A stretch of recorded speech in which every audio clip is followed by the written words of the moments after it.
Meu chefe apagou meu cargo da apresentação antes de apagar meu nome do organograma. Fez isso na frente de 12 pessoas, enquanto meu crachá ainda estava sobre a mesa. Depois de 9 anos salvando contratos, noites e reputações daquela empresa, eu virei uma caixa cinza sem texto em um slide. E 20 minutos depois, quando o telefone vermelho da sala tocou, todos entenderam por que alguns nomes não desaparecem só porque alguém clica em delete. Meu nome é Clara Monteiro, tenho 36 anos. Sou gerente de operações críticas em uma empresa de tecnologia hospitalar em Atlanta, na Geórgia. Durante quase uma década, eu fui a pessoa que atendia quando um sistema travava às 2 da manhã, quando um hospital perdia acesso a prontuários, quando um diretor gritava por segurança jurídica e alguém precisava respirar devagar. Eu não era a mais barulhenta da sala. Talvez esse tenha sido meu primeiro erro. Naquela terça-feira, eu entrei na sala de conferência segurando um caderno preto, uma caneta azul e um copo de café que já estava frio. A sala tinha paredes de vidro, uma mesa oval clara e uma tela enorme onde aparecia o título Reestruturação Estratégica Q3. Eu sabia que haveria cortes. Todo mundo sabia. O que eu não sabia era que meu corte já tinha sido ensaiado como se fosse uma piada interna. Meu chefe, Daniel Pierce, estava em pé ao lado da tela, com aquele sorriso calmo de quem confunde crueldade com liderança. Ele tinha 40 e poucos anos, ternos impecáveis e a habilidade rara de fazer uma traição soar como atualização de processo. Ao lado dele estava Vanessa Holt, a nova diretora de crescimento, contratada 3 meses antes depois de um almoço com investidores. Ela nunca havia atendido uma emergência real, mas falava sobre eficiência como se tivesse inventado o oxigênio. Daniel esperou todos se sentarem. Não olhou para mim de imediato. Isso eu notei. Pessoas culpadas às vezes evitam encarar antes do golpe, porque querem acreditar que o golpe é apenas uma decisão corporativa. Ele clicou o controle remoto, mostrou gráficos, setas, porcentagens, palavras bonitas, otimização, sinergia, redundância reduzida. Quando meu departamento apareceu, meu nome não estava mais lá. No lugar, havia uma linha dizendo: função absorvida por liderança executiva. Por alguns segundos, achei que fosse erro. Um erro feio, mas ainda um erro. Inclinei o corpo para a frente, apertei a caneta entre os dedos e esperei alguém rir sem graça. Ninguém riu. O silêncio foi pior que uma gargalhada, porque todo mundo naquela sala já sabia antes de mim. Meu rosto ficou quente, minhas mãos ficaram geladas, e Daniel continuou falando como se eu fosse um móvel que finalmente tinha sido retirado do caminho. Clara construiu uma base importante, ele disse, usando aquele tom de homenagem que as pessoas usam quando estão enterrando alguém vivo. Mas estamos entrando em uma fase em que precisamos de liderança mais estratégica e menos dependência de processos antigos. Processos antigos, foi assim que ele chamou 9 anos de madrugada, contrato salvo, auditoria vencida, hospital protegido, cliente acalmado e equipe treinada. Não disse meu trabalho, não disse minha experiência, disse processos antigos. Vanessa cruzou as pernas, olhou para mim e sorriu com pena ensaiada. Você sempre foi muito dedicada, ela falou, mas dedicação não é o mesmo que visão. Aquela frase entrou em mim sem fazer barulho. Não porque fosse inteligente, era vazia, mas era a primeira vez que alguém dizia em voz alta o que muitos tinham sugerido por anos, que eu servia para carregar peso, não para ocupar espaço de decisão. Eu poderia ter respondido, poderia ter lembrado que, quando Daniel entrou na empresa, ele me pediu para explicar a diferença entre tempo de resposta e tempo de restauração. Poderia ter dito que Vanessa confundiu, na semana anterior, o nome de 2 hospitais que representavam 40% da receita anual. Poderia ter aberto meu caderno e lido as datas em que cada um deles me ligou em pânico. Mas eu fiquei quieta, não por fraqueza, por hábito. O hábito começou muito antes daquela sala.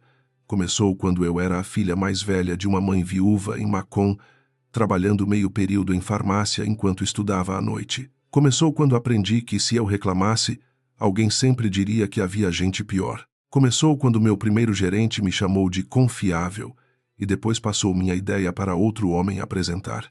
Eu sobrevivi sendo útil. Só demorei demais para perceber que alguns lugares confundem utilidade com permissão para abuso. Na Meridian Systems, eu comecei como analista júnior. Meu primeiro crachá era torto, o sobrenome saiu sem acento e minha mesa ficava perto da impressora quebrada. Eu não conhecia ninguém. Trabalhava em silêncio, lia contrato por contrato, aprendia o nome dos clientes, anotava os números de plantão, decorava caminhos de escalonamento. Em 6 meses, eu era a pessoa que todos procuravam quando uma coisa dava errado. Em 2 anos, eu já fazia o trabalho de um gerente sem o título. Daniel chegou no meu 4º ano. Vinha de uma consultoria famosa, falava rápido e sorria antes de pedir coisas impossíveis. No começo, eu quis acreditar nele. Ele dizia que gostava de pessoas mão na massa, que não ligava para a política interna, que recompensava resultado. Então, eu entreguei resultado. Montei o protocolo de crise que reduziu multas, reorganizei o plantão. Criei um arquivo de incidentes que impediu 2 processos. Ele me chamava de minha arma secreta. Na época, eu achava elogio. Hoje, entendo a parte secreta. Armas secretas não recebem palco, não recebem crédito, não aparecem em foto com cliente, são guardadas em gavetas até que alguém precise delas, e depois voltam para a escuridão. Daniel apresentava meus relatórios como se fossem intuições dele. Mudava 2 palavras em meus e-mails e encaminhava para o conselho. Em reuniões externas dizia: minha equipe desenvolveu, mas olhava para mim só quando precisava de um número exato. Eu aguentei porque precisava do emprego, porque minha mãe ainda fazia fisioterapia, porque meu irmão mais novo tinha acabado de voltar da Marinha e não conseguia se firmar. Também aguentei porque havia algo naquela empresa que eu a respeitava de verdade. Nossos sistemas mantinham hospitais funcionando. Quando tudo dava certo, ninguém percebia. Quando dava errado, enfermeiros perdiam tempo, médicos ficavam sem informação, famílias esperavam respostas. Eu não protegia Daniel. Eu protegia gente que nunca saberia meu nome. Essa era a parte que ele nunca entendeu. Para Daniel, a sala de conferências era o mundo. Para mim, aquela sala era só a superfície brilhante de um trabalho que acontecia em corredores cansados, UTIs lotadas, centrais de atendimento e telas acesas de madrugada. Eu conhecia as vozes dos coordenadores de crise. Sabia quando uma enfermeira estava tentando parecer calma. Sabia qual hospital ligava primeiro para o jurídico e qual ligava direto para mim, porque confiança, quando nasce no caos, não obedece organograma. Mesmo assim, naquela terça, Daniel achou que podia me transformar em nota de rodapé. Ele disse que meu conhecimento seria documentado e redistribuído durante um período de transição de 2 semanas. 2 semanas. 9 anos reduzidos a 10 dias úteis. Como se eu tivesse guardado tudo por capricho. Como se experiência fosse uma pasta que alguém arrasta de um computador para outro. Como se confiança de cliente pudesse ser baixada em PDF. O diretor financeiro, Martin, pigarreou e não olhou para mim. A gerente de RH, Paula, manteve as mãos dobradas sobre uma pasta bege. Eu conhecia aquela pasta. Era a pasta das conversas difíceis, a que aparecia quando alguém saía chorando com uma caixa de papelão. Ao lado dela, havia um envelope branco com meu nome. Meu nome ainda existia ali, só não existia no slide. Achei curioso. Para me demitir, eles lembraram como se escrevia Clara Monteiro. Daniel pediu que eu ficasse depois da reunião para alinhar os próximos passos. A frase saiu limpa, sem tremor. Ele acreditava que aquilo era controle. Pessoas como Daniel confundem o silêncio dos outros com consentimento, porque nunca aprenderam a escutar o que não serve a elas. Eu senti meu coração bater no pescoço. Não chorei. Meu corpo queria, mas eu tinha treinado anos para não dar espetáculo diante de quem se alimentava dele. Quando a reunião terminou, as cadeiras arranharam o chão uma por uma. Algumas pessoas saíram rápido demais. Outras passaram por mim com aquela expressão covarde de solidariedade que não custa nada porque não faz nada. Sinto muito, murmurou um analista que eu havia treinado. Eu balancei a cabeça. Não era culpa dele. Ainda assim, doeu perceber quantas pessoas se beneficiaram da minha proteção. E na hora em que me tiraram da sala, protegeram apenas o próprio salário. Vanessa ficou. Daniel também. Paula fechou a porta de vidro, como se vidro oferecesse privacidade. Lá fora, eu via silhuetas fingindo não olhar. Daniel se sentou à minha frente, abriu as mãos e suspirou. Clara, quero que você saiba que isso não é pessoal. Eu quase sorri. Essa frase é sempre pessoal. Quando alguém diz que não é pessoal depois de apagar seu sustento, seu cargo e sua reputação em público, geralmente está pedindo que você carregue a dor sem cobrar o nome do agressor. Você é excelente operacionalmente, ele continuou, mas a empresa precisa evoluir. Vanessa vai centralizar a comunicação com clientes estratégicos e nós queremos que você facilite essa passagem com maturidade. Maturidade, outra palavra bonita usada como coleira. Eu perguntei, com a voz mais firme do que eu sentia, se havia alguma avaliação negativa, algum incidente, algum registro formal que justificasse a extinção do cargo. Paula baixou os olhos para a pasta. Daniel respondeu antes dela. Não estamos discutindo desempenho. Estamos discutindo estrutura. Foi a resposta perfeita para quem não queria admitir que meu desempenho era justamente o problema. Eu sabia demais. Os clientes confiavam demais em mim. A equipe me procurava antes dele. E depois que Vanessa entrou, isso virou ameaça. Não porque eu quisesse o lugar de alguém, mas porque eu existia como prova viva de que liderança sem conhecimento é só decoração cara. Vanessa inclinou o corpo para frente. O perfume dela era doce, caro, sufocante. Nós também precisamos falar sobre seu tom nas últimas semanas, ela disse. Você parece resistente. Porque eu havia corrigido um cronograma impossível. Porque avisei que remover plantões de fim de semana colocaria 3 hospitais em risco. Porque recusei assinar um relatório dizendo que a migração estava estável quando ainda havia falhas abertas. Em ambientes tóxicos, responsabilidade vira resistência quando atrapalha a fantasia de alguém. Eu abri meu caderno preto. Não para me defender, apenas para ter algo onde pousar os olhos. A primeira página tinha uma lista de incidentes críticos, escrita com minha letra pequena e reta. Datas, horários, nomes, decisões tomadas, quem aprovou, quem foi avisado. Eu sempre anotei tudo, não por paranoia, por sobrevivência profissional. Em operações críticas, memória não basta. E naquele instante, com Daniel sorrindo diante de mim, entendi que minhas anotações talvez servissem para algo além de proteger hospitais.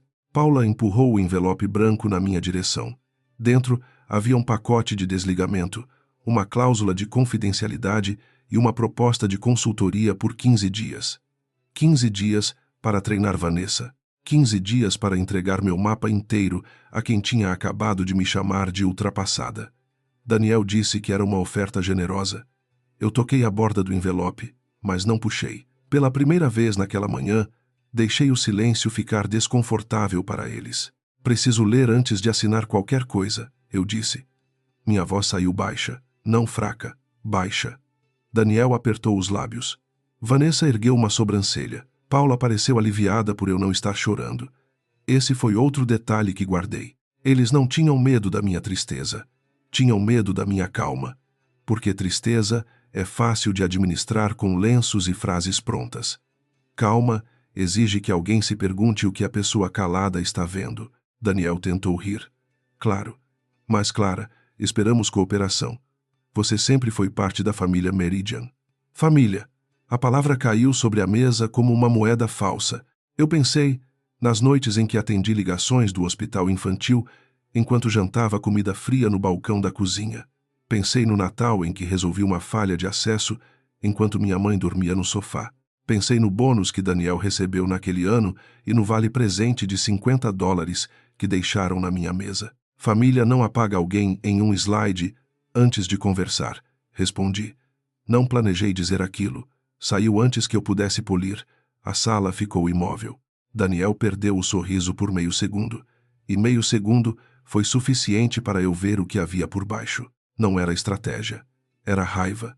Raiva porque eu não estava cumprindo o papel que ele havia escrito para mim.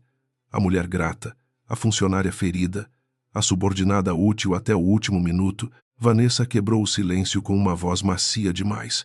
Cuidado para não transformar uma transição profissional em uma cena emocional. Eu olhei para ela. Devagar. Não havia grito em mim. Apenas um cansaço antigo ficando lúcido. Você tem razão, eu disse. Emoção não deve substituir fatos. Ela sorriu, pensando que tinha vencido. Daniel relaxou no encosto da cadeira.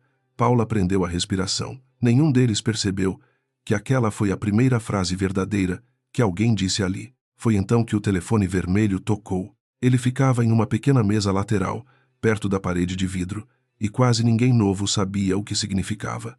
Não era telefone comum, era a linha de escalonamento crítico, usada por hospitais parceiros quando um incidente ameaçava a operação clínica. Eu mesma havia insistido naquela linha anos antes, depois de uma falha em que 3 chamadas se perderam no menu automático. Daniel odiava aquele aparelho porque ele lembrava que algumas partes da empresa ainda dependiam de realidade, não de apresentação. O primeiro toque cortou a sala. O segundo fez Paula virar o rosto. No terceiro, Daniel franziu a testa como se o som fosse inconveniente. Vanessa olhou para o aparelho com irritação, talvez achando que alguém da recepção tinha errado o ramal. Eu não me mexi. Não porque não me importasse, porque, pela primeira vez em 9 anos, eu queria ver quem eles seriam quando a pessoa, absorvida pela liderança executiva, não levantasse automaticamente para salvar o dia. Daniel atendeu no quarto toque. Sala de conferência executiva, Daniel falando. Ele ouviu por 5 segundos. Sua expressão mudou primeiro nos olhos, depois na boca. A cor sumiu do rosto dele de um jeito quase discreto, mas eu conhecia pânico corporativo melhor que qualquer painel. Ele endireitou a coluna. Um momento, disse, cobrindo o bocal com a mão. Então olhou para mim. Não como chefe, não como líder, como alguém que acabara de perceber que tinha jogado fora a única chave da porta. Clara, ele disse, e minha mão ainda estava sobre o envelope branco. É o St. Agnes Medical. Eles perderam acesso ao sistema de medicação. Estão pedindo por você. Daniel ainda estava com a mão cobrindo o telefone quando repetiu meu nome, agora mais baixo. Clara. A diferença no tom foi pequena, mas eu ouvi. Não era pedido. Era necessidade disfarçada de autoridade. Vanessa olhou para mim como se eu tivesse colocado o hospital em crise apenas para constrangê-la. Paula ficou imóvel, segurando a pasta bege no colo. E eu, sentada diante do envelope de desligamento, senti algo estranho subir por dentro. Não foi vingança. Foi clareza. Eles estão pedindo por você, Daniel disse outra vez, como se aquela frase me devolvesse automaticamente ao cargo que ele tinha acabado de apagar. Eu olhei para a tela, onde meu nome ainda não existia. Depois olhei para o telefone vermelho. St. Agnes Medical era um dos nossos maiores clientes. Um hospital católico antigo, com uma ala pediátrica que eu conhecia de tantas ligações noturnas. Se o sistema de medicação estava fora, aquilo não era inconveniente, era risco real. Eu não estou mais autorizada a atuar nessa função, respondi. Minha voz ficou tão calma que até eu estranhei. Daniel piscou, como se eu tivesse falado em outro idioma. Clara, agora não é hora. Eu quase ri, não por humor, por exaustão. Para me apagar, a hora tinha sido perfeita. Para respeitar limite, de repente, havia pacientes envolvidos. Era assim que pessoas como Daniel faziam. Quebravam você em nome dos negócios e depois invocavam a humanidade quando precisavam da sua mão. Vanessa se inclinou para a frente. Pelo amor de Deus, Clara, isso é mesquinho. A palavra atravessou a sala. Mesquinho. Eu senti minha garganta fechar, mas não desviei o olhar. Mesquinho é tirar a pessoa responsável por um protocolo crítico sem informar o cliente, sem transição e sem confirmar quem tem acesso de emergência. Eu disse, eu vou ajudar o hospital. Mas não vou fingir que essa situação foi criada por mim. Daniel apertou o telefone com força. Pela primeira vez, ele não tinha uma frase pronta. Eu me levantei sem tocar no envelope. Peguei o telefone da mão dele e disse meu nome ao coordenador do St. Agnes. Do outro lado, ouvi a respiração pesada de Mark Ellison, supervisor de TI clínica, um homem que nunca aumentava a voz. Naquela manhã, ele estava quase sussurrando de pânico. A farmácia não conseguia validar prescrições. A enfermagem estava usando um procedimento manual provisório. O erro começou logo depois de uma alteração de permissões feita às 7h42. 7h42. Eu anotei no meu caderno antes que Mark terminasse a frase. Perguntei pelo código do incidente. pelo ambiente afetado, pelos usuários bloqueados, pelas mensagens de erro. Cada resposta montava um desenho que eu já conhecia. Alguém havia removido um grupo antigo de autenticação, achando que era redundante. Aquele grupo sustentava uma ponte entre o sistema novo e o módulo de medicação do St. Agnes. Eu tinha alertado sobre isso 3 vezes, por escrito. Enquanto eu falava, Daniel ficou ao meu lado, tentando parecer envolvido. Vanessa abriu o notebook com pressa e começou a digitar, mas percebi pela tela refletida no vidro que ela procurava o nome do hospital no CRM. Ela não sabia nem qual ambiente eles usavam. Paula observava como quem testemunha uma coisa que não poderá fingir que não viu. Eu não levantei a voz. Apenas conduzi. Pedi a Mark que chamasse a farmacêutica de plantão e mantivesse o procedimento manual até confirmação. O conserto técnico não era bonito, mas era possível. Eu pedi acesso temporário ao painel de contingência e Daniel disse que meu login já havia sido colocado em suspensão preventiva. A sala inteira ouviu. Foi um silêncio pequeno, mas pesado. Mark também ouviu pelo telefone. Suspensão?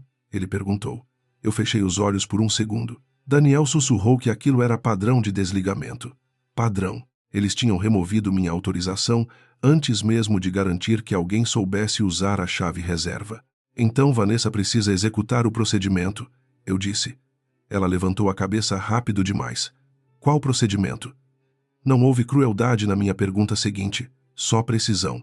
O protocolo de restauração parcial para clientes com módulo híbrido e medicação ativa.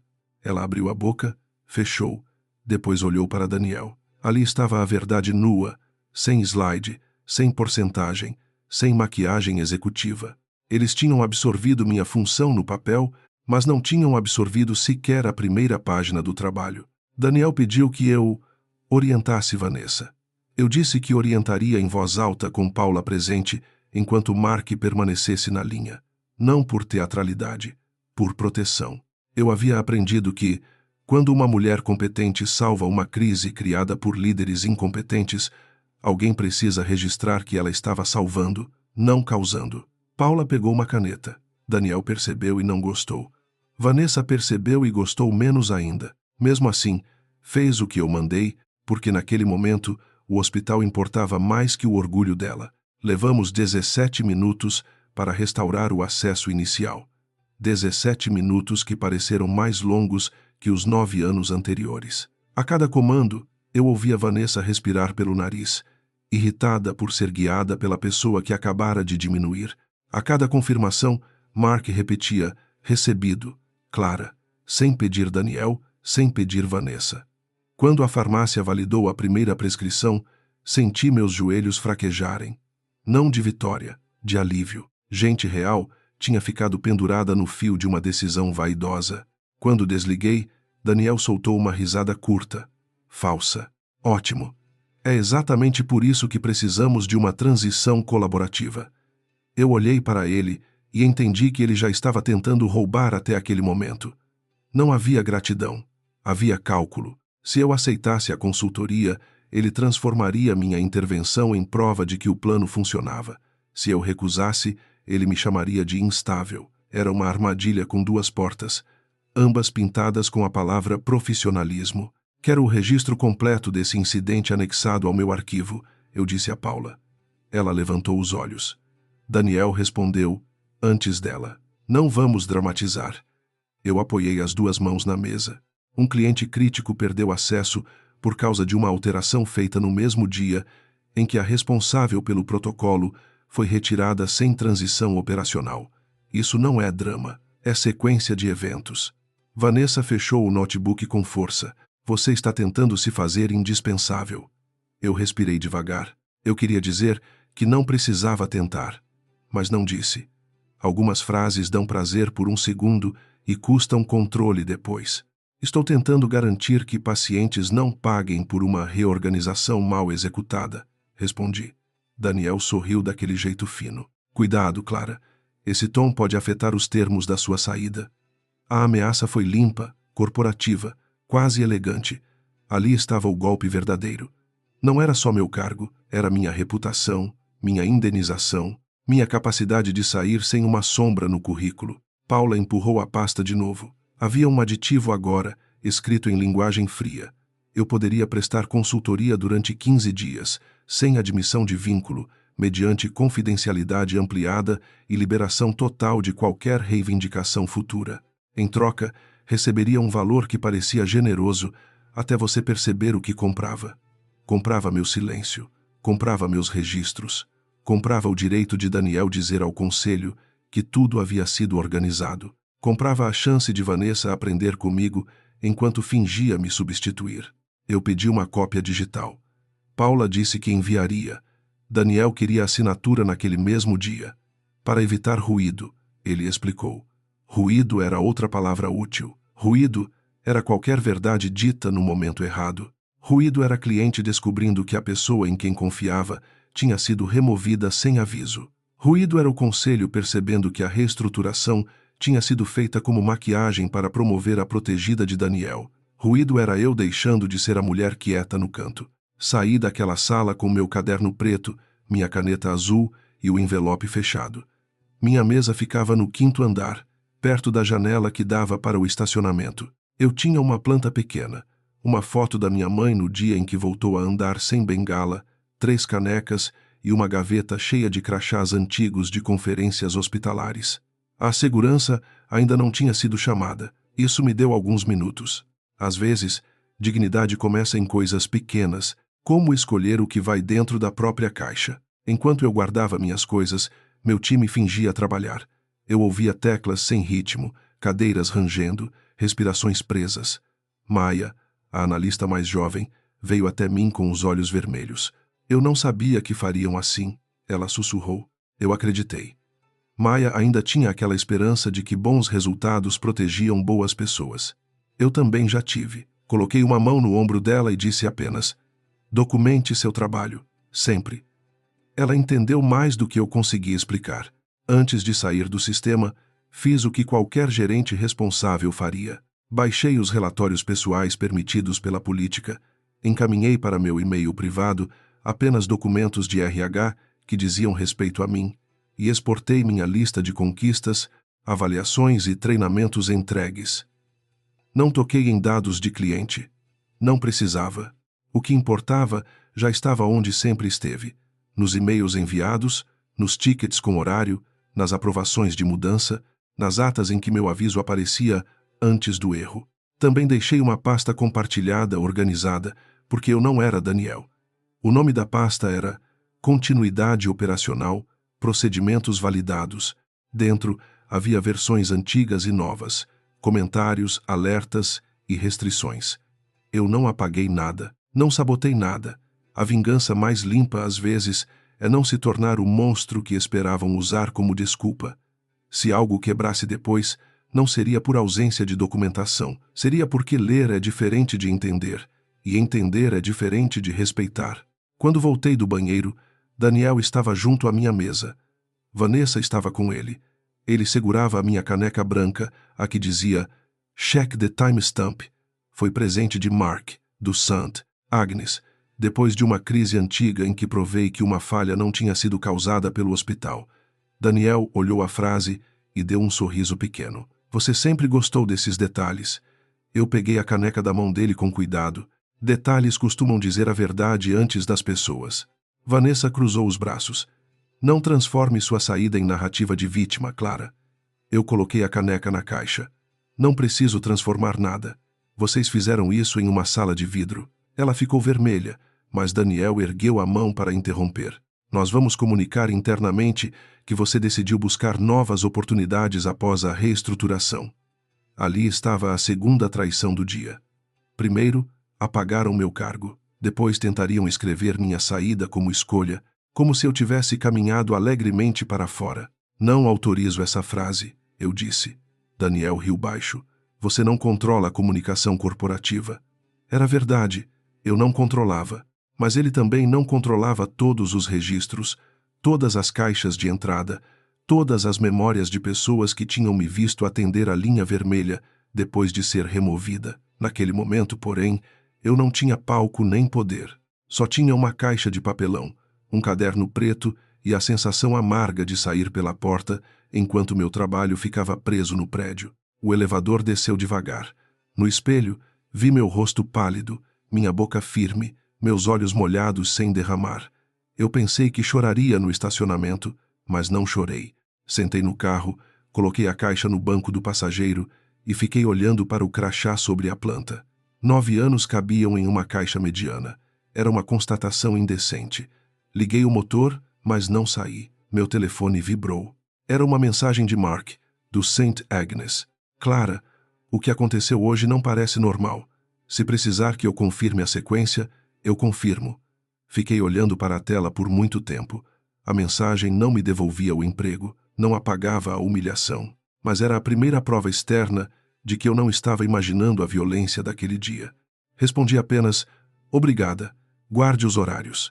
Depois encostei a testa no volante e deixei uma única lágrima cair. Uma. O resto ficou guardado para quando fosse útil.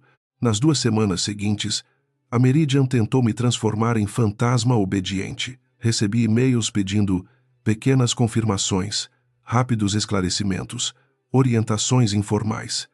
Vanessa queria reuniões sem pauta. Daniel queria que eu assinasse a consultoria antes de qualquer conversa. Eu respondia sempre da mesma forma. Sem contrato revisado por advogado trabalhista, sem acesso autorizado e sem registro formal, eu não executaria a atividade operacional. Eles chamavam isso de dificuldade. Eu chamava de limite. Limite soa rude para quem lucrou com a sua falta dele. Minha mãe, quando soube, ficou quieta do outro lado da ligação.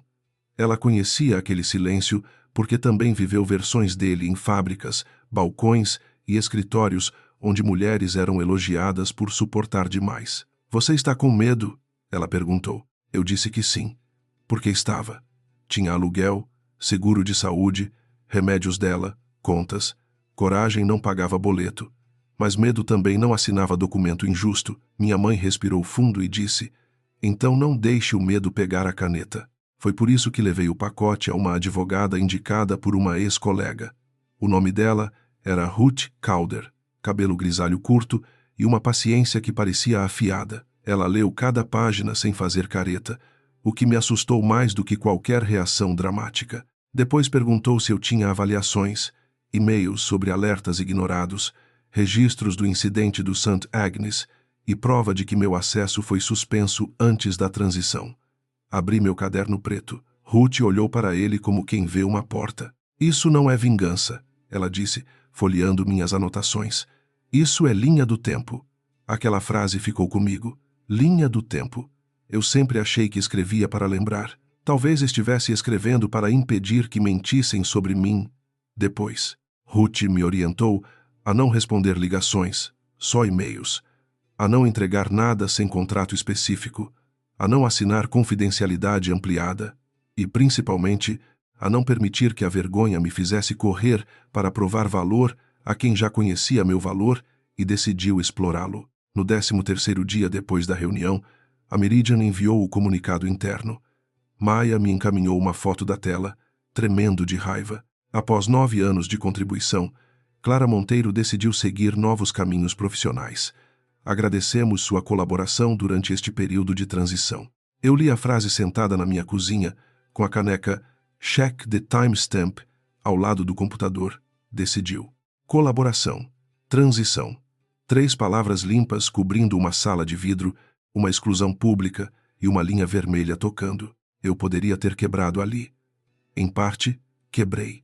Não do jeito visível. Não joguei nada na parede. Não liguei gritando. Apenas fiquei sentada tempo demais, percebendo que pessoas podem roubar não só seu trabalho, mas também a história do que fizeram com você. Essa foi a consequência mais suja. A demissão tirou meu salário, o comunicado tentou tirar minha verdade. E por alguns minutos, senti a velha Clara querendo engolir tudo para não parecer problemática. Então meu telefone tocou. Número desconhecido, código de área de Atlanta. Deixei cair na caixa postal. 1 minuto depois, chegou a transcrição. Clara, aqui é Evan Brooks, do Comitê de Risco do Conselho da Meridian. Recebi uma ligação incomum do St. Agnes Medical, sobre o incidente da semana passada. Precisamos entender por que um hospital crítico está dizendo que você foi removida horas antes de uma falha prevista. Por favor, me retorne. Olhei para a caneca, depois olhei para meu caderno preto, e pela primeira vez desde aquela reunião, eu não me senti apagada. Retornei a ligação de Evan Brooks naquela mesma tarde, mas não antes de respirar por quase 1 minuto, olhando para a parede da cozinha. Não era medo de falar. Era medo de finalmente ser ouvida e descobrir que eu não sabia mais como contar a verdade sem pedir desculpa por ela. Evan tinha uma voz seca, de quem não desperdiçava sílabas. Ele não começou com condolências. Começou com uma pergunta. A senhora tinha alertado sobre esse risco antes da reestruturação. Eu fechei os olhos e abri meu caderno preto na página marcada com uma dobra pequena. Sim, respondi. 3 vezes por e-mail, uma vez em reunião de operações e uma vez em comentário direto no ticket de mudança. Do outro lado houve silêncio. Não era silêncio vazio, era alguém escrevendo. Eu ouvi a ponta da caneta bater no papel. Evan pediu datas. Eu dei. Pediu nomes. Eu dei. Pediu se Daniel e Vanessa estavam incluídos. Eu disse que sim. Ele não prometeu nada. Pessoas sérias raramente prometem antes de entender. Disse apenas que o comitê de risco tinha recebido uma reclamação formal do Sant. Agnes, não sobre a falha em si, mas sobre a falta de governança. A palavra governança teria parecido fria em outro dia. Naquele, soou como uma porta abrindo. Mark não tinha contado uma história emocional. Ele tinha feito o que profissionais fazem quando veem irresponsabilidade, registrou o risco no lugar certo. Evan perguntou se eu assinara algum acordo de saída. Não, respondi. Recebi uma proposta com confidencialidade ampliada, mas não assinei. Ele respirou como se aquela resposta tivesse evitado um incêndio. Então peço que preserve todos os documentos relacionados ao seu vínculo e ao incidente. Não envie material confidencial de clientes. Apenas preserve o que estiver legalmente em sua posse. Aquilo eu já sabia por Ruth, mas ouvir de alguém dentro do conselho confirmou algo importante. Daniel não controlava tudo. Depois da ligação, encaminhei a Ruth um resumo escrito, com horários, sem adjetivos. Ela respondeu em menos de 10 minutos. Não fale com conselho sem mim na próxima etapa, mas preserve tudo. Eu sorri pela primeira vez em dias. Não porque aquilo fosse divertido, porque havia uma diferença enorme entre reagir ferida e agir protegida. Reagir era ligar para Daniel e perguntar como ele ousou. Agir era montar uma linha do tempo tão limpa que ninguém pudesse chamar de ressentimento. Nos dias seguintes, a Meridian ficou barulhenta de um jeito indireto. Daniel não me ligava mais. Vanessa sim. Usava números diferentes, deixava mensagens pequenas, todas com aquela doçura venenosa. Clara, precisamos ser adultas. Clara, sua resistência está prejudicando pessoas. Clara, ninguém está tentando apagar sua contribuição. Eu salvei cada voicemail em uma pasta com data. Não respondi. Algumas pessoas confundem a ausência de resposta com fraqueza. Eu estava apenas deixando que elas preenchessem o arquivo sozinhas. Maia começou a me mandar mensagens no fim do expediente. No começo, eram apenas desabafos. Depois, viraram sinais. Vanessa estava pedindo que analistas alterassem descrições de tickets antigos para parecer que o protocolo híbrido sempre fora responsabilidade dela. Daniel estava marcando reuniões chamadas alinhamento narrativo. Paula, do RH, parecia nervosa e revisava documentos com a porta fechada. Eu dizia a Maia para não se arriscar, não baixar nada indevido, não virar mártir. Só anote o que acontece com você, eu repetia. O detalhe mais importante veio de um e-mail encaminhado legalmente para mim, porque eu ainda estava copiada como autora do procedimento. Daniel esquecera de remover meu endereço pessoal, usado durante o período de desligamento para assuntos de RH. A mensagem vinha de Vanessa para a equipe. Precisamos simplificar a documentação, removendo referências individuais que possam sugerir dependência de uma única colaboradora. Abaixo, alguém respondeu. Isso inclui alertas assinados pela Clara antes da mudança? Vanessa escreveu. Sim, reescrevam como risco geral. Encaminhei aquilo para Ruth, sem acrescentar uma palavra. Ela me ligou 10 minutos depois. Você entende o que isso significa? Eu estava sentada no chão da sala, cercada por papéis, com a caneca Check the Timestamp perto do joelho. Significa que estão limpando a história, eu disse. Ruth respondeu. Significa que agora temos tentativa de reconstruir registro depois do fato. A frase dela era jurídica. A sensação em mim era outra. Era como ver alguém tentando lavar sangue de uma camisa branca em público. Na sexta-feira, Daniel finalmente mudou de tática. Mandou um e-mail formal, copiando Paula e um advogado interno. O texto dizia que minha falta de cooperação estava prejudicando a continuidade operacional e que a empresa esperava que eu cumprisse obrigações profissionais remanescentes. Li 2 vezes, procurando a palavra que faltava. Eles nunca diziam demitida, nunca diziam cargo extinto, nunca diziam acesso suspenso. Queriam que eu agisse como funcionária, sem assumir que ainda me deviam as proteções de uma. Ruth respondeu por mim. A resposta dela foi curta, educada e afiada. Informou que eu estava disponível para prestar consultoria mediante contrato adequado, escopo definido, remuneração compatível, seguro de responsabilidade e registro por escrito de toda solicitação. Também solicitou preservação de documentos relacionados à reestruturação, ao incidente do St. Agnes e às comunicações internas sobre minha saída. Eu li antes de ela enviar. Não havia insulto, não precisava. Às vezes, o golpe mais forte é escrever corretamente o que o outro tentou deixar nebuloso. A resposta de Daniel veio para mim por acidente, talvez porque alguém no jurídico não retirou meu endereço da cadeia. Ela está sendo aconselhada, ele escreveu para Paula. Precisamos controlar isso antes que vire problema de conselho. Aquela frase me fez parar no meio da cozinha. Não, precisamos esclarecer. Não, precisamos corrigir. Controlar. Era sempre essa a palavra escondida. Controlar a crise, controlar a narrativa, controlar a mulher que eles tinham subestimado porque confundiram paciência com permissão. No sábado, fui até a casa da minha mãe em Macon. Eu precisava sair de Atlanta por algumas horas, porque meu apartamento começava a parecer uma extensão da sala de conferências. Minha mãe estava podando manjericão na varanda, usando um lenço azul no cabelo. Ela me abraçou sem fazer perguntas. Esse é um tipo de amor raro, o que não exige relatório antes de oferecer colo. Entrei carregando o caderno preto, como se fosse algo vivo demais para ficar sozinho. Contei tudo enquanto ela fazia café. Não em ordem perfeita. Algumas memórias saíram tortas. O primeiro elogio roubado, a primeira promoção prometida e adiada, o bônus negado porque o orçamento estava apertado, enquanto Daniel trocava de carro. A reunião, o telefone vermelho, o comunicado falso. Minha mãe ouviu com o rosto quieto. Quando terminei, ela apontou para o caderno. Você sempre escreveu para não enlouquecer, disse. Agora talvez isso sirva para impedir que eles chamem você de louca. À noite, de volta a Atlanta, encontrei uma mensagem de Paula. Não era pelo e-mail corporativo. Era do celular pessoal dela. Clara, eu sei que não deveria escrever.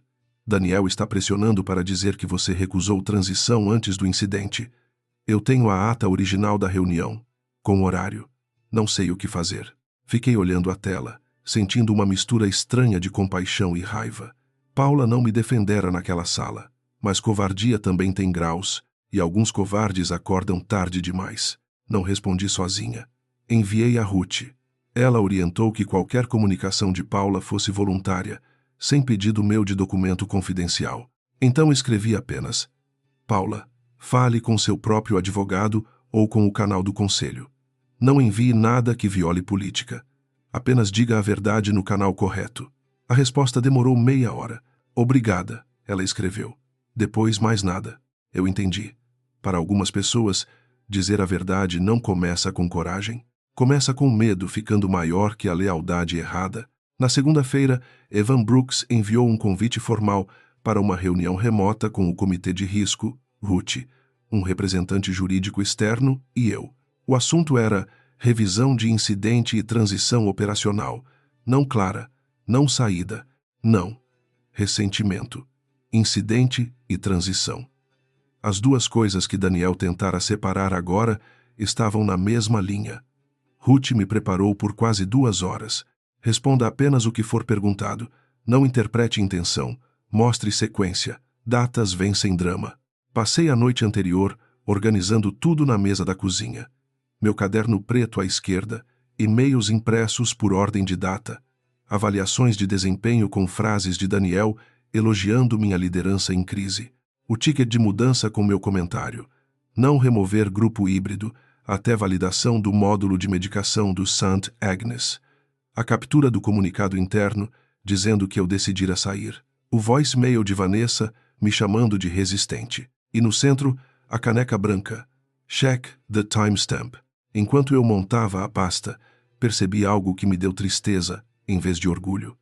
Eu não deveria precisar provar tanto para ser acreditada. Ninguém deveria.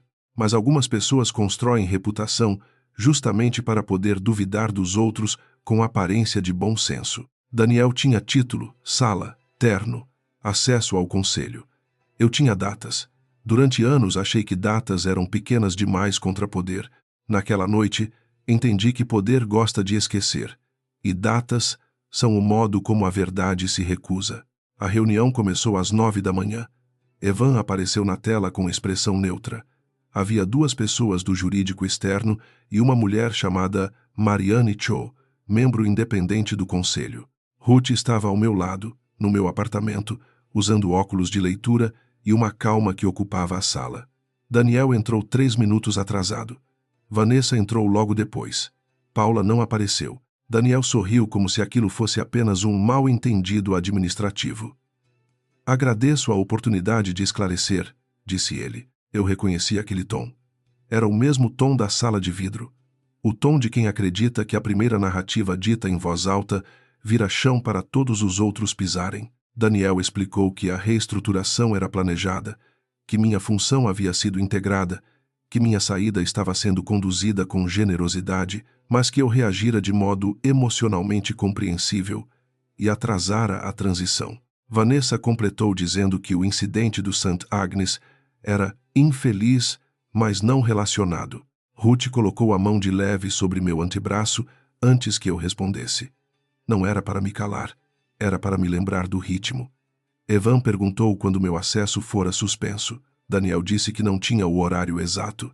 Eu abri a primeira página da pasta. 7h16 da manhã, respondi. Antes da reunião de reestruturação, antes de qualquer conversa comigo, e 26 minutos antes da alteração de permissões que afetou o St. Agnes.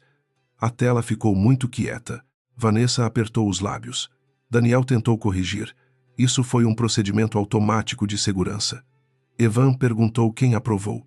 O jurídico externo procurou no sistema e disse o nome de Daniel. Foi pequeno, quase burocrático, mas vi o maxilar dele endurecer. Depois, Evan perguntou sobre o alerta prévio. Daniel disse que havia muitos comentários técnicos e que nenhum indicava risco imediato. Ruth assentiu para mim. Abri o ticket impresso e li apenas a frase necessária.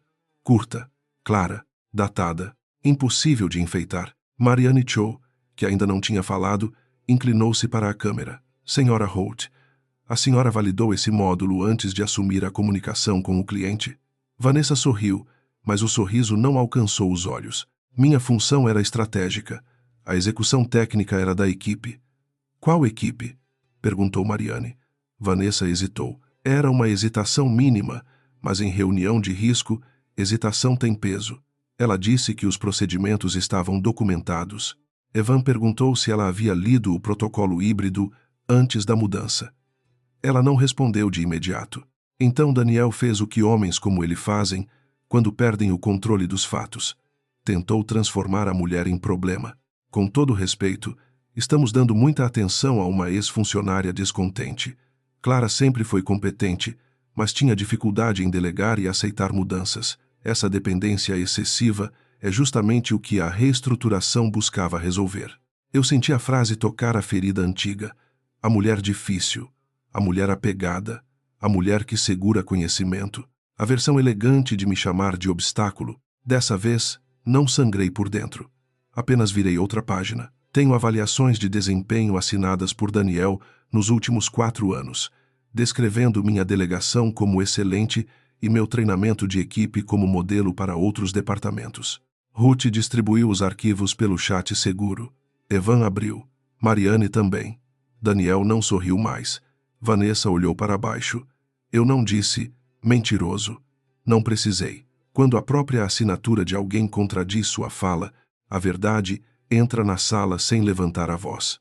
A reunião terminou sem conclusão pública. Evan disse que o comitê continuaria a revisão e que todas as partes deveriam preservar documentos. Daniel saiu da chamada rápido. Vanessa saiu sem se despedir. Eu fiquei alguns segundos olhando para minha própria imagem na tela, como se não reconhecesse aquela mulher. Ela parecia cansada, mas não parecia pequena. Ruth fechou o notebook e disse: agora, eles sabem que você não está sozinha e sabem que você não está vazia. Naquela tarde, Daniel apareceu no meu prédio. O porteiro ligou dizendo que havia um homem no lobby querendo falar comigo. Olhei pela câmera do interfone e vi Daniel de terno azul, segurando uma pasta de couro. Não subi ao elevador. Não desci sozinha. Pedi que ele deixasse qualquer documento na recepção ou enviasse ao meu advogado. Ele olhou para a câmera como se finalmente entendesse que portas também podiam ser organogramas. Clara, disse pelo interfone, a voz baixa. Você está prestes a destruir muita gente por orgulho. Eu apertei o botão de resposta. Minha mão tremia, mas minha voz não. Não, Daniel. Eu estou prestes a deixar que cada pessoa fique ao lado daquilo que fez. Ele ficou parado alguns segundos. Depois levantou a pasta, como se ela tivesse algum poder. Amanhã haverá uma reunião extraordinária com o conselho e os principais clientes afetados. Eles vão querer uma solução. Pense bem em como você quer ser lembrada. Olhei para a caneca branca sobre a mesa atrás de mim. Eu já pensei, respondi. A reunião extraordinária foi marcada para quarta-feira, às 10 da manhã, na mesma sala de conferências onde meu cargo tinha desaparecido. Quando vi o convite, quase ri da crueldade circular daquilo. Pessoas como Daniel amam salas conhecidas, porque acham que o cenário antigo devolve o poder antigo. Para mim, aquela sala já não era mais um lugar.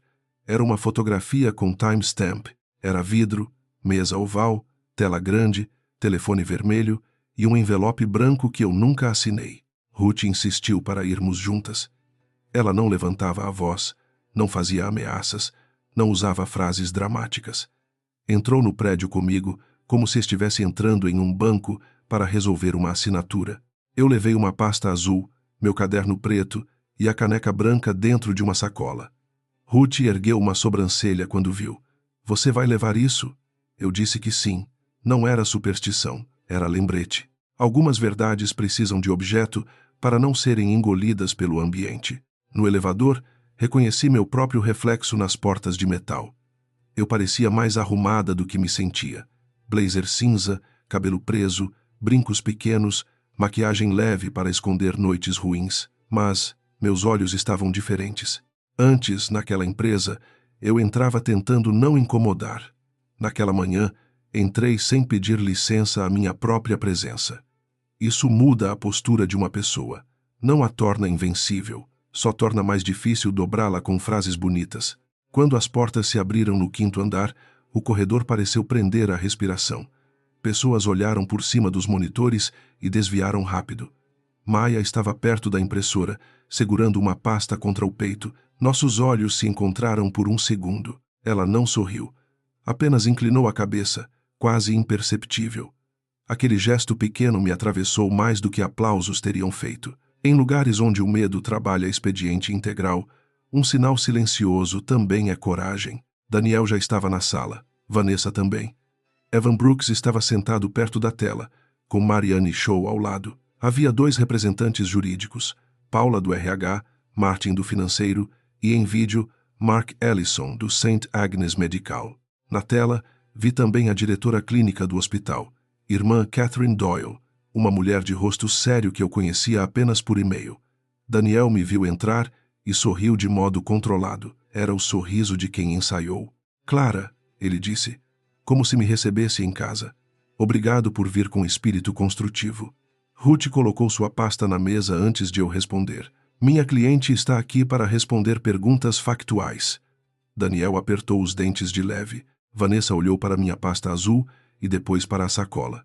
Talvez esperasse lágrimas, talvez esperasse descontrole, talvez esperasse uma ex-funcionária desesperada para recuperar a aprovação. O que encontrou foi uma mulher cansada demais, para performar submissão. Evan abriu a reunião com uma frase simples. Estamos aqui para entender a sequência que levou ao incidente no St. Agnes e as decisões tomadas antes e depois dele. Daniel assentiu com gravidade. Vanessa juntou as mãos. Paula não olhou para ninguém. Eu coloquei a caneca branca sobre a mesa, perto do meu caderno. Check the timestamp. Mark percebeu pela câmera e soltou uma respiração curta. A frase parecia brincadeira antiga. Naquele dia, era método. Daniel começou. Ele falou por quase 7 minutos, sem dizer nada que pudesse ser segurado. Disse que empresas crescem, estruturas mudam, riscos são inerentes a ambientes complexos e que minha transição havia sido, infelizmente, marcada por ruído emocional. Usou meu nome com cuidado. Usou a palavra gratidão 2 vezes. Disse que eu era talentosa, porém a empresa não podia depender de uma única pessoa.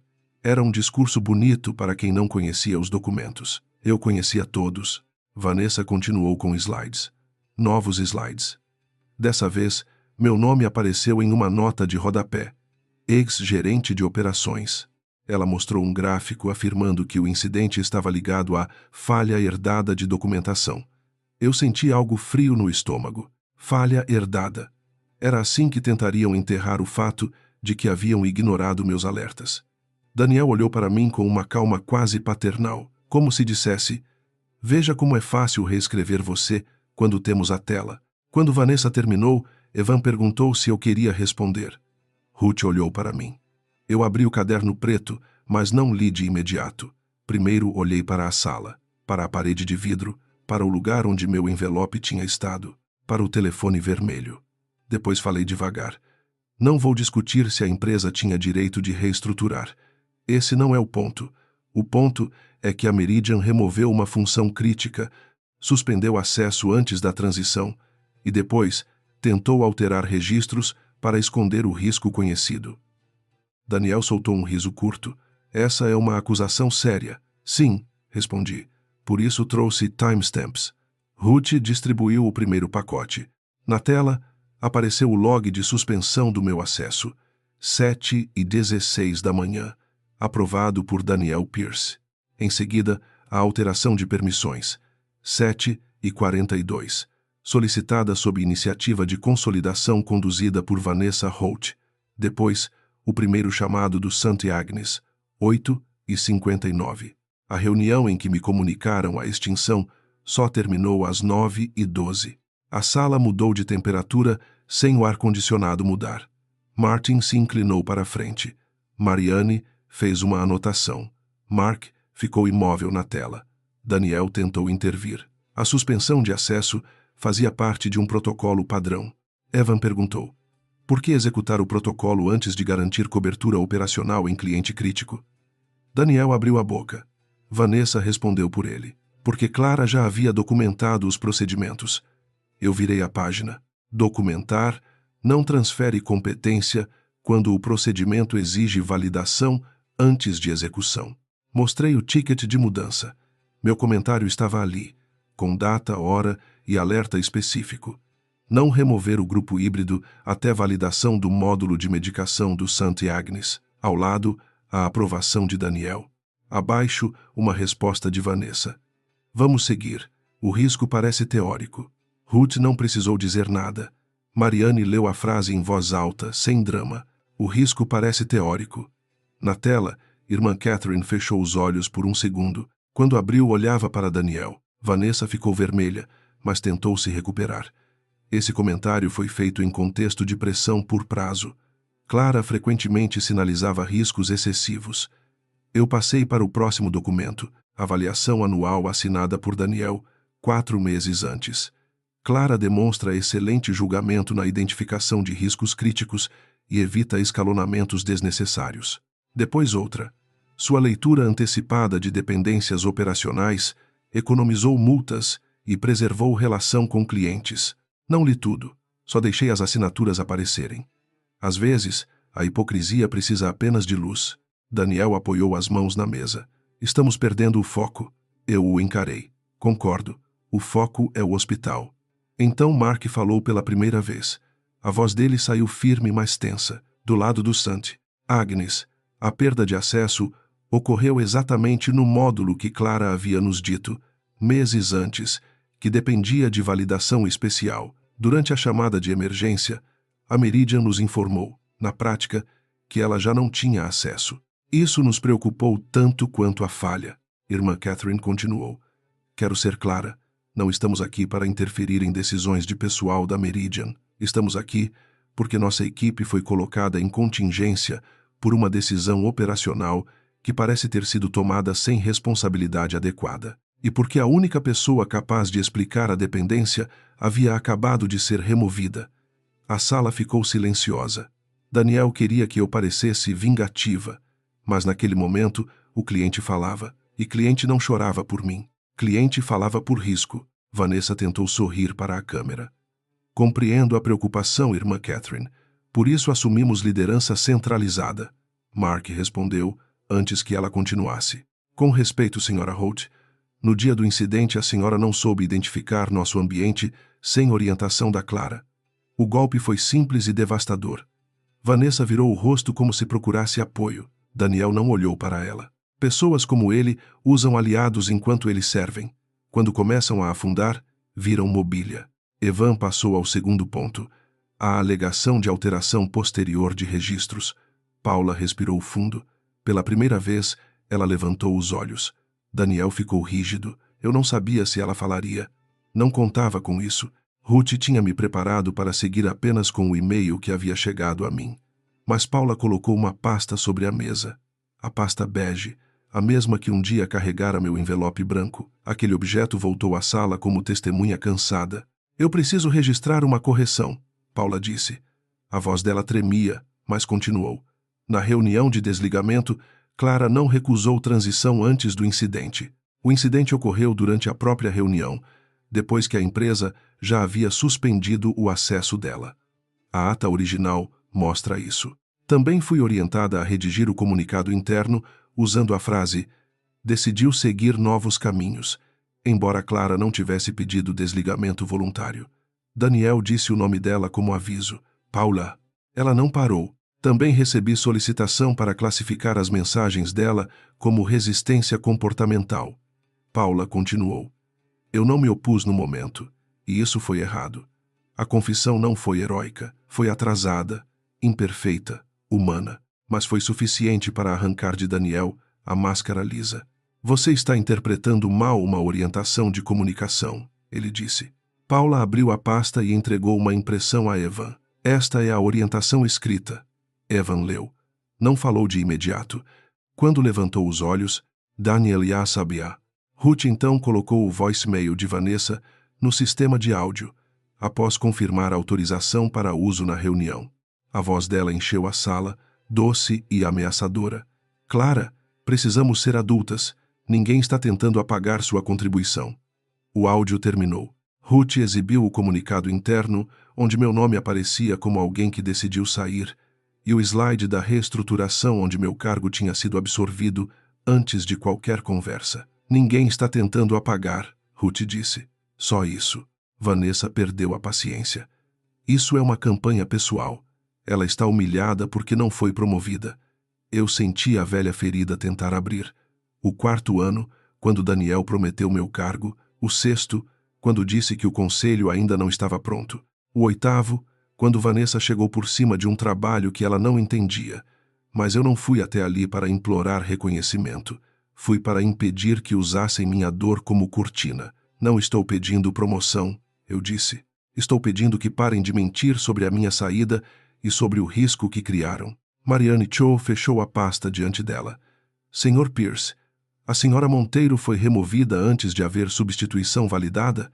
Daniel ficou em silêncio tempo demais. Foi uma decisão estratégica. Marianne repetiu, mais devagar. Foi removida antes de haver substituição validada? Ele engoliu seco. Sim, mas...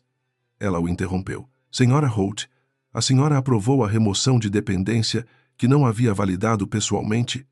Vanessa olhou para Daniel. Pela primeira vez, ninguém a resgatou. Evan anunciou um intervalo de 10 minutos. Daniel se levantou rápido e veio na minha direção, mas Ruth ficou de pé antes dele chegar. Não fale com minha cliente fora da reunião. Ele parou. os olhos duros.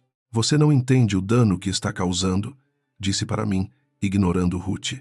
Eu olhei para ele e, por um segundo, vi não meu chefe, mas todos os homens que já chamaram consequência de ataque. Daniel, respondi. Eu não causei o dano. Eu parei de cobri-lo.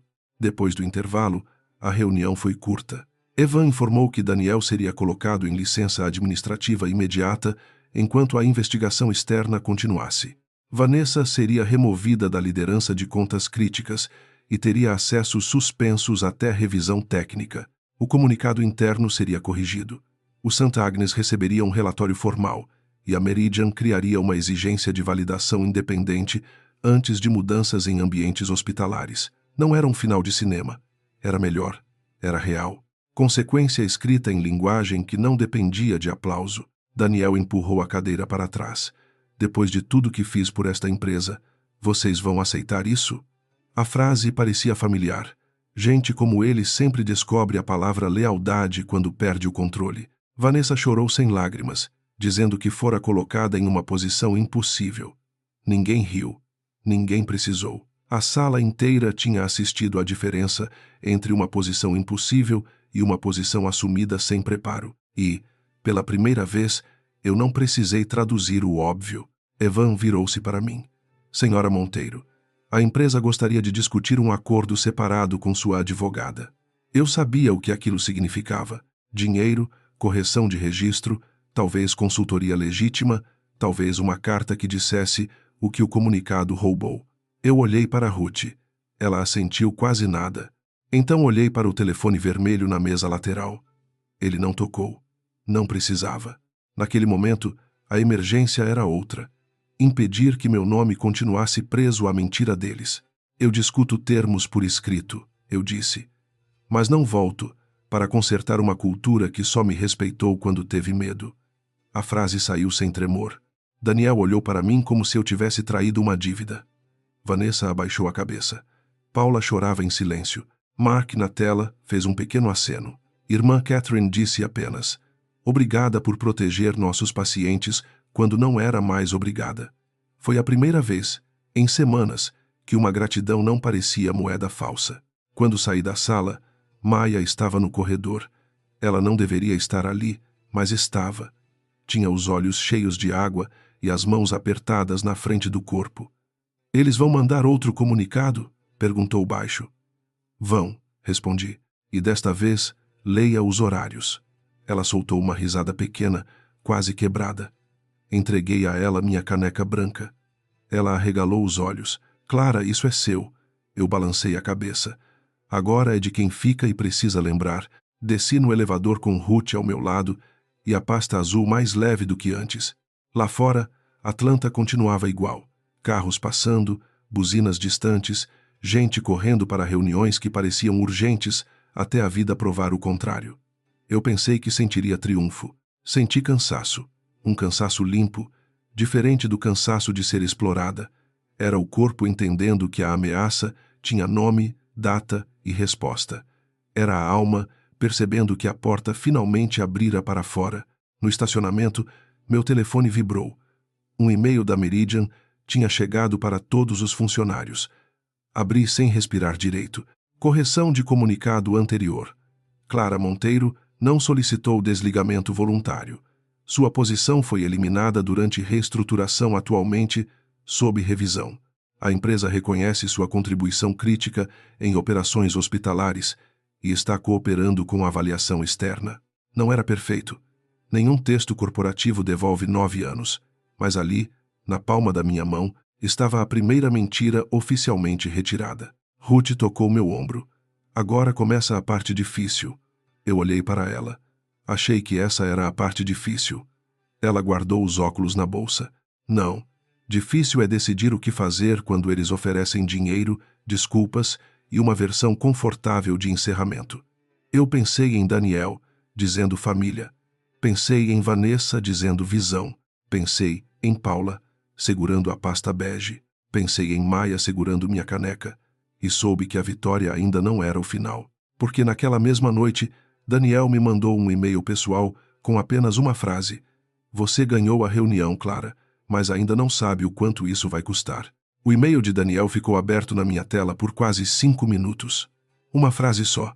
Nenhum anexo, nenhuma saudação, nenhuma assinatura corporativa. Você ganhou a reunião, Clara, mas ainda não sabe o quanto isso vai custar. O velho reflexo tentou nascer em mim. Explicar, amenizar, perguntar o que ele queria dizer. Em vez disso, encaminhei para Ruth. Depois salvei em uma pasta chamada Depois da Revisão. Algumas pessoas não conseguem parar de produzir prova contra si mesmas. Ruth respondeu com 2 palavras. Não responda. Depois ligou. A voz dela estava calma, mas havia uma firmeza diferente. Ela disse que a ameaça pós-reunião, enviada fora dos canais oficiais, mudava o tom da negociação. Não porque Daniel fosse poderoso demais, mas porque estava ficando descuidado. Gente que passa anos controlando salas começa a cometer erros quando descobre que não controla mais o corredor. E Daniel, naquela noite, não parecia um estrategista. Parecia um homem desesperado para recuperar medo. Na manhã seguinte, a Meridian entrou em contato com Ruth, propondo um acordo confidencial. A oferta era maior do que eu esperava, mas vinha embrulhada no mesmo veneno. Eu deveria assinar uma declaração dizendo que não houve irregularidade intencional, que eu respeitava a liderança anterior e que qualquer comunicação futura sobre minha saída seria mutuamente discreta. Ruth leu em voz alta sem expressão. Eu ouvi até o fim. Depois perguntei se podia recusar. Ela sorriu de canto. Você pode fazer melhor do que recusar. Fizemos uma contraproposta simples. Correção formal do meu histórico profissional. Carta de referência assinada pelo Conselho, não por Daniel. Pagamento pela eliminação indevida do cargo e uso emergencial da minha expertise após suspensão de acesso. Cláusula proibindo qualquer retaliação ou difamação. Preservação dos registros do incidente. E uma condição que Ruth chamou de incomum, mas defensável. Treinamento obrigatório de governança operacional para a liderança executiva, com auditoria externa reportada aos clientes hospitalares críticos. Não era só sobre mim. Nunca tinha sido só sobre mim. A resposta demorou 2 dias. Durante esses 2 dias, Daniel tentou trabalhar pelas bordas. Um recrutador conhecido meu me ligou, desconfortável, dizendo que ouvira preocupações sobre minha capacidade de adaptação. Um antigo colega mandou mensagem perguntando se era verdade que eu tinha ameaçado derrubar a empresa se não fosse promovida. Eu li aquilo no sofá, sem chorar, e senti uma paz estranha. A mentira tinha ficado previsível. E quando a mentira fica previsível, ela perde parte do poder. Mandei tudo para Ruth. Ela não usou palavras dramáticas. Apenas incluiu os prints em uma nova notificação à Meridian. No mesmo dia, Evan Brooks me ligou junto com um advogado externo. Ele não pediu desculpas por Daniel como homem. Pediu desculpas como representante de um sistema que o deixara agir. Era diferente, menos emocional, mais útil. Informou que Daniel não retornaria ao cargo enquanto a investigação seguia e que a empresa estava apurando comunicações externas feitas por ele após a licença. Vanessa pediu demissão antes que terminassem a revisão. Disseram internamente que ela buscaria novos desafios estratégicos. Eu quase admirei a insistência da linguagem corporativa em maquiar quedas com perfume caro. Mas Maia me contou que, no último dia, Vanessa saiu sem olhar para ninguém, carregando uma bolsa grande e uma caixa pequena. Ninguém bateu palma. Ninguém fez discurso. Às vezes, a consequência mais humilhante não é ser expulsa com barulho. É descobrir que sua presença nunca criou lealdade, apenas cautela. Paula continuou. Não sei se por coragem ou necessidade, talvez pelas 2 coisas. Ela enviou uma declaração formal, confirmando a pressão sobre o comunicado e a tentativa de me pintar como resistente. Não virou minha amiga. Não precisava virar. Algumas pessoas entram na nossa história não para serem perdoadas, mas para mostrar que a verdade também pode sair de bocas atrasadas. Eu não a abracei. Não a ataquei. Apenas aceitei o documento. Isso também era limite. O acordo final saiu 3 semanas depois. Não me fez rica, mas me deu espaço para respirar sem aceitar qualquer emprego por desespero.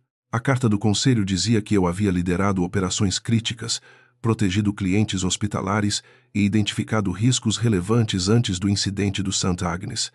Era uma carta fria, formal, poderosa. Li 3 vezes. Não porque precisasse de elogio.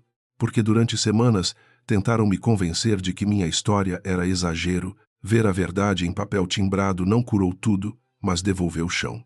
A Meridian também enviou uma segunda correção interna, mais clara. Admitia falhas de transição, reconhecia que meu desligamento não fora voluntário e anunciava revisão de governança. Maia me encaminhou à tela. Dessa vez a mensagem dela dizia: li os horários. Sorri sozinha na cozinha. Minha caneca branca já estava com ela, em cima de uma mesa que um dia tinha sido minha. Gostei disso. Alguns objetos não precisam voltar para completar o ciclo. Precisam ficar onde ainda protegem alguém. Mark do St. Agnes me escreveu uma semana depois. Não pediu nada. Apenas disse que o hospital havia renovado temporariamente o contrato com exigências mais duras e que a diretora clínica insistira em registrar meu papel no relatório. No fim, ele escreveu: você nos ensinou a checar timestamps. Desta vez nós checamos. Fiquei olhando para aquela frase por muito tempo. Nem toda recompensa vem como aplauso. Às vezes, vem como uma instituição inteira, deixando de aceitar uma mentira conveniente. Recebi propostas de emprego depois que a história circulou discretamente pelo setor.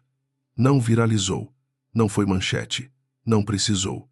Em áreas onde confiança é moeda real, a notícia viaja por canais silenciosos. Uma empresa menor, especializada em segurança de sistemas clínicos, me convidou para liderar um time de continuidade operacional. Na entrevista, o CEO me perguntou o que eu buscava em uma cultura de trabalho. Eu poderia ter dito crescimento, inovação, impacto. Disse apenas: quero um lugar onde alerta não seja tratado como insubordinação. Ele não riu, não desviou. Disse que parecia justo. Aceitei o cargo 2 semanas depois, com salário melhor, autoridade formal e uma cláusula clara sobre decisões críticas. No meu primeiro dia, encontrei uma mesa perto de uma janela, uma equipe pequena e uma sala de reunião sem telefone vermelho. Mesmo assim, coloquei um caderno preto novo ao lado do teclado. Velhos hábitos não precisam morrer quando deixam de nascer do medo. Alguns viram sabedoria. Minha mãe chorou quando contei. Chorou daquele jeito quieto, enxugando rápido com a ponta da manga, como se a alegria também precisasse pedir licença. Ela disse que meu pai teria orgulho. Meu pai morreu quando eu tinha 19 anos, antes de ver quem eu me tornei. Mas naquela noite senti que talvez certas ausências ainda testemunhem. Minha mãe pegou minha mão pela mesa da cozinha e falou: você não venceu porque derrubou alguém. Você venceu porque não deixou que derrubassem você por dentro. Meses depois, precisei voltar ao antigo prédio da Meridian para uma reunião entre minha nova empresa e um hospital parceiro que usava serviços deles. Pensei em recusar, mas percebi que evitar aquele endereço ainda dava a Daniel um espaço dentro de mim. Então fui. Entrei pelo lobby com outro crachá, outra função, outra postura. O segurança não me reconheceu. O elevador cheirava igual. O 5º andar parecia menor. Alguns fantasmas diminuem quando a gente para de alimentá-los. Maia me encontrou perto da máquina de café. Ela agora liderava parte do time de incidentes, com título oficial e salário ajustado após a auditoria. Na mesa dela havia caneca branca. Check the timestamp. Havia pequenas marcas de uso na alça. Isso me emocionou mais do que eu esperava. Maia percebeu meu olhar e disse: ela assusta gerentes apressados. Eu ri. Uma risada real, curta, limpa. Era bom ver que algo meu tinha virado aviso. Não lembrança triste. Daniel nunca voltou. Soube por Evan, meses depois, que ele saiu após acordo separado e que algumas referências internas foram revisadas. Não sei onde trabalha agora. Também não procuro. Esse é um detalhe importante. Vingança silenciosa não é passar a vida olhando pela janela para ver se o outro caiu. É fechar a janela quando a queda dele já não define seu ar. Durante muito tempo, achei que precisava vê-lo arrependido. Depois entendi que arrependimento dele não era meu pagamento. Vanessa reapareceu no LinkedIn com um cargo de consultoria em transformação estratégica. Antigamente, isso teria me irritado. Naquele dia, apenas fechei a aba. Existem pessoas que transformam a própria biografia mais rápido do que aprendem qualquer lição. Não era mais meu trabalho corrigir a narrativa dela.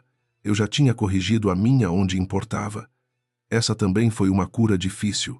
Aceitar que algumas mentiras continuarão andando pelo mundo, mas não precisam mais morar dentro da nossa casa. A Meridian mudou algumas coisas. Não virou um conto moral perfeito, empresas raramente viram, mas criou revisão independente para mudanças críticas, separou comunicação executiva de aprovação técnica e proibiu desligamentos de funções sensíveis, sem plano validado. Alguns diriam que foi pouco. Talvez tenha sido. Mas pouco ainda é algo quando antes havia apenas arrogância com crachá. E, se um hospital não precisar ligar em pânico porque alguém quis parecer eficiente em um slide, já é mais do que nada. Eu também mudei. Fiquei mais cuidadosa com promessas, mais lenta para acreditar em palavras como família dentro de escritórios, mais rápida para reconhecer quando gratidão está sendo usada como corrente. Durante anos, achei que ser forte era aguentar sem reclamar. Agora sei que força, muitas vezes, é interromper a exploração antes que ela vire identidade.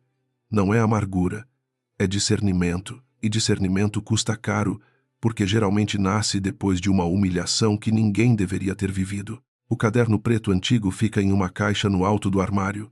Não abro sempre, não preciso, mas sei que está lá, com datas, horários, nomes e frases que um dia seguraram minha sanidade. Ao lado dele, guardo a carta do conselho e a primeira oferta injusta que nunca assinei, não por rancor, por memória. Memória é diferente de prisão. Prisão é reviver para sempre. Memória é saber onde a porta estava quando você finalmente saiu. Às vezes penso naquela sala de vidro, no slide sem meu nome, no envelope branco, no telefone vermelho tocando. A lembrança ainda dói, mas não manda. Essa é a diferença entre ferida e cicatriz. A ferida exige atenção. A cicatriz conta que algo tentou abrir você e falhou em terminar o serviço. Hoje, quando alguém diz que uma decisão cruel não é pessoal, eu presto atenção. Quase sempre é pessoal para quem paga a conta. Também aprendi que silêncio não é sempre fraqueza. O meu silêncio, naquele dia, não era submissão, era contenção. Eu estava segurando a parte de mim que queria gritar para não dar a Daniel a cena que ele esperava. Mas silêncio só protege quando é escolha. Quando vira obrigação, adoece. Por isso falo agora com mais clareza. Não falo para convencer quem precisa mentir. Falo para não abandonar a mim mesma no momento em que minha voz custa alguma coisa. Família não é uma palavra que empresas deveriam usar para pedir sacrifício sem reciprocidade. Lealdade não é deixar que apaguem seu nome e depois correr para salvar a reputação de quem segurou o apagador. Gratidão não é uma dívida vitalícia. E profissionalismo não é aceitar humilhação com um sorriso pequeno para que pessoas poderosas se sintam confortáveis. Eu levei 9 anos para aprender isso em uma sala de vidro. Espero que alguém aprenda antes. No fim, Daniel tinha razão sobre uma coisa. Eu não sabia quanto aquilo custaria. Custou noites de sono, amizades convenientes, ilusões antigas e a versão de mim que acreditava que bom trabalho bastava para proteger uma pessoa. Mas também custou a ele o controle sobre a história.